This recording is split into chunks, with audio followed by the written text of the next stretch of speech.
TIFU by thinking the phrase was layman's terms.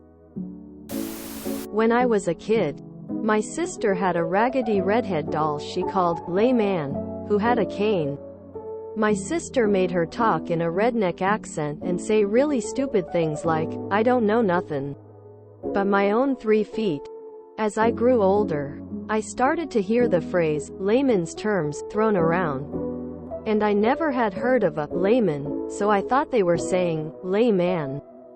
I never questioned this belief, and my developing brain made sense of it by figuring that layman must have been a nationally recognized folklore character like Paul Bunyan or Mr. Bean. I thought she was a handicapped straw man that we all knew to not be able to grasp difficult concepts because she was too stupid. Well, I'm now a college student who still held that belief until this morning. A month ago I was forced by my own procrastination to write a paper in a single night. The topic was about caricatures that perpetuate harmful beliefs about real people. I took 20 milligrams of Adderall and pumped out a paper entitled, "Putting Bias in Layman's Terms: The Dangers of Assuming Stupidity in Individuals with Disabilities." Since I wrote all 5 pages in an hour, I did not fact-check a single thing in the essay, which centered mostly on layman and the ingrained discrimination she represented. I even opened with the anecdote about her saying, "I ain't know nothing but my own 3 feet." We got our grades back today, and to my confusion, I had gotten an incomplete. My professor left a single comment on the title of the paper asking me to come to her office hours. I showed a friend and asked them what it could mean. They laughed at me and asked me if I were joking, then told me that the phrase was layman's terms. I did not believe them. So I called my sister, and she barely even remembered layman but confirmed that it was her own original character. Still in shock, I googled it and could find no reference online to layman as I understood her. I'm extremely embarrassed and terrified of talking to my professor. I just can't believe it.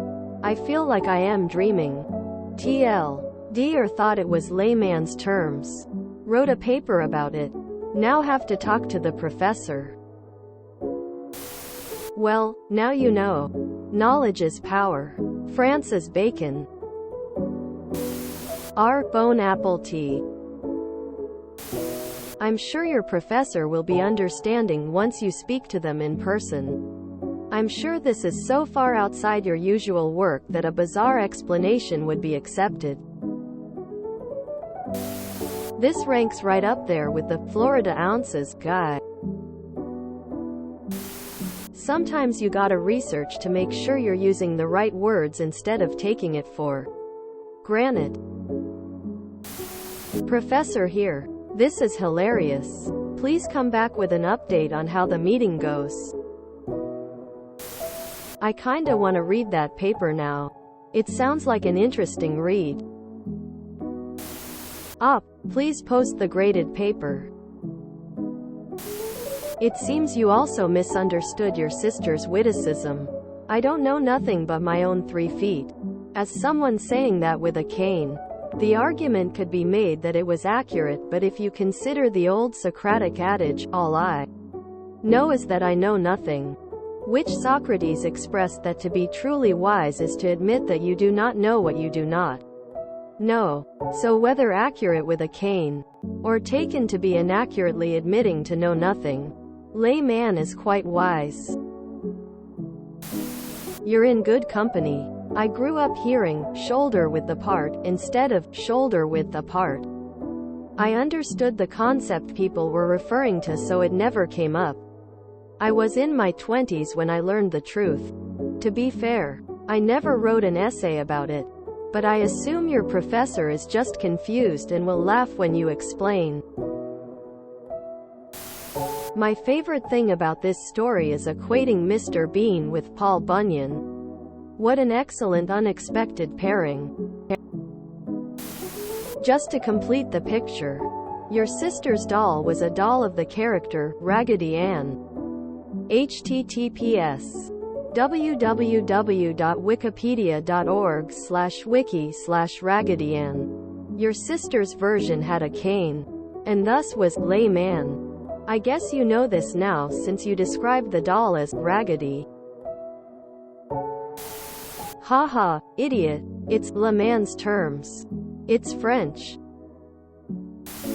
Honestly, once you give your professor the real explanation, they should be able to have context to grade the paper appropriately.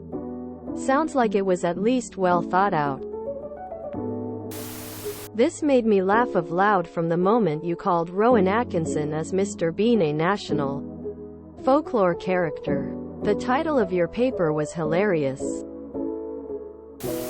In desperate need of update after speaking with your professor. I feel like you just provided your professor with an interesting qualitative research project, with you being the case study. Ah, so you were the layman all along. Beautiful irony. I'm sure your professor will understand. Just explain her what happened in layman's terms. Your story reminded me of this. English is not my native language. Many years ago I went to Canada to get my master's degree. I wrote a whole 20 pages paper about ATM's usability for blind people. And each time I wrote costumer instead of customer. A good friend proofread it for me and caught it on time. He said every time he read the word he imagined a person in an outlandish costume using the ATM.